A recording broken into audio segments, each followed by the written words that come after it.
കീഴ്പയ്യൂരിലെ പുറക്കാമലയുമായി ബന്ധപ്പെട്ട ഒരു വലിയ പ്രക്ഷോഭം നടക്കുകയാണ്. ഈ പ്രക്ഷോഭം 12 വർഷം മുമ്പ് ആരംഭിച്ചതാണ്.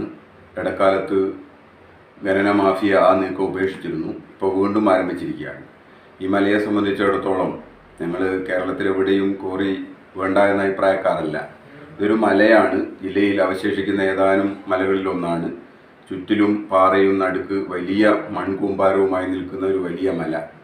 അവിടെ ഖനനം നടന്നാൽ സംഭവിക്കാൻ പോകുന്നത് ഉണ്ടക്കൈ പുത്തുമലയേക്കാൾ വലിയ ദുരന്തമാണ് ആവുമെന്ന കാര്യത്തിൽ യാതൊരു തർക്കവുമില്ല.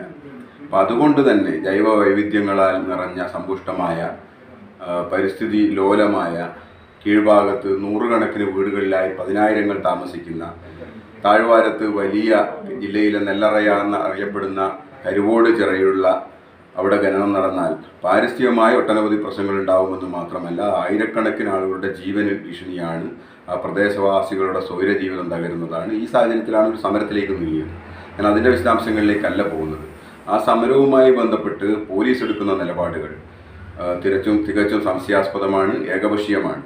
സമരസമിതിയുടെ ഭാഗത്തു നിന്ന് കൊടുക്കുന്ന പരാതികൾ പൂർണ്ണമായും തള്ളിക്കളയുകയും അല്ലെങ്കിൽ അത് അവജ്ഞയോടുകൂടി ഗൗരവം കാണാതെ സമീപിക്കുകയും, എന്നാൽ കോറി മാഫിയയ്ക്ക് വേണ്ടി നിരന്തരമായി കേസുകൾ എടുക്കുകയും ചെയ്യുന്ന രീതി മേപ്പയ്യൂരിലെ പോലീസ് ഉൾപ്പെടെ സ്വീകരിച്ചു വരികയാണ്.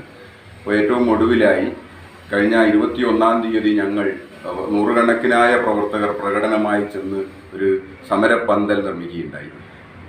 സിനിമാ നാടകരംഗത്തെ പ്രഗത്ഭനായ മുഹമ്മദ് പേരാമ്പ്ര ഉദ്ഘാടനം ചെയ്ത ആ സമരപ്പന്തൽ പിറ്റേ 3-ാം ദിവസം 27-ാം തീയതി പൊളിച്ചു കിടന്നു.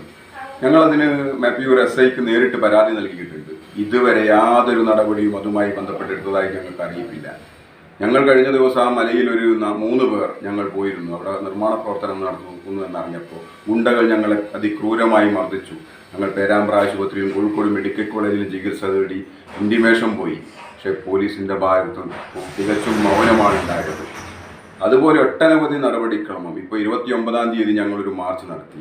ആയിരക്കണക്കിന് പ്രവർത്തകർ, 300ഓളം സ്ത്രീകൾ പങ്കെടുത്ത് സമാധാനപരമായിരുന്നു ആ മാർച്ച്. വേണമെങ്കിൽ 30 പോലീസുകാരുള്ള ആ മാർച്ചിൽ ആയിരക്കണക്കിന് ആളുകളുണ്ട്. ഞങ്ങൾക്ക് എന്തും ചെയ്യാമായിരുന്നു. പക്ഷേ ആ അർത്ഥത്തിലേക്ക് ഞങ്ങൾ മാറിയിട്ടില്ല. ഞങ്ങൾ തികച്ചും സമാധാനപരമായ സമീപനമാണ് സ്വീകരിച്ചത്. എന്നാൽ ആ മാർച്ചുമായി ബന്ധപ്പെട്ട് ഞങ്ങളുടെ പേരിൽ 200 പേരുടെ പേരിൽ കേസെടുത്തി. എന്നെ ഒന്നാം പ്രതിയാക്കി 200ഓളം പേരുടെ പേരിൽ കേസ് രജിസ്റ്റർ ചെയ്തിരിക്കുകയാണ്. അതുപോലെ എന്നാൽ അതുമായി ബന്ധപ്പെട്ട് 29-ാം തീയതി 30-ാം തീയതി പുലർച്ചെ 2:10 എൻ്റെ വീട് കല്ലേറുണ്ടായി. ആ കല്ലേറുണ്ടായപ്പോൾ ഞാൻ പോലീസിൽ അറിയിച്ചു. പോലീസ് വന്നു. അവർ വിവരങ്ങൾ അന്വേഷിച്ച് പോയി എന്നതല്ലാതെ യാതൊരു നടപടിയില്ല. പിറ്റേ ദിവസം ഞങ്ങൾ സ്റ്റേഷനിൽ എൻ്റെ അമ്മ നേരിട്ട് പോയി പരാതി നൽകി. അതിൻ്റെ റെസീറ്റ് കൈപ്പറ്റി. എന്നാൽ ആ ഭാഗത്തും ഈ ഭാഗത്തുമായി പള്ളിയിലും സമീപത്തെ വീടുകളിലും ക്ഷീരസഹകരണ സംഘത്തിലൊക്കെ CCTV ഉണ്ട്. അത് പരിശോധിച്ച് ആരാണ് ഒരു ബൈക്കിൽ വന്ന് പോകുന്ന ശബ്ദം ഞങ്ങൾ കേട്ടിട്ടുണ്ട്. ആ വിവരം ഞങ്ങൾ പോലീസിനെ അറിയിച്ചിട്ടുണ്ട്. ഏത് വാഹനത്തിലാണ് വന്നത് എന്ന് പരിശോധിക്കാൻ ആവശ്യമായ യാതൊരു നടപടി ഉണ്ടായിട്ടില്ല. ഞങ്ങൾ കൊടുക്കുന്ന ഒരു പരാതിയിലും നടപടി എടുക്കാതിരിക്കുകയും എന്നാൽ കോറി മാഫിയ ആവശ്യപ്പെടുന്ന പ്രകാരം ഞങ്ങൾക്കെതിരെ കള്ളക്കേസുകൾ ചുമത്തുകയും ചെയ്യുന്ന പോലീസ് നടപടിക്കെതിരെ കേരളത്തിൻ്റെ ആഭ്യന്തര വകുപ്പ് കൈകാര്യം ചെയ്യുന്ന മുഖ്യമന്ത്രിക്കുൾപ്പെടെ പരാതി നൽകിയിട്ടുണ്ട്. നടപടി ഉണ്ടാകുമെന്ന് തന്നെയാണ് ഞങ്ങൾ പ്രതീക്ഷിക്കുന്നത്.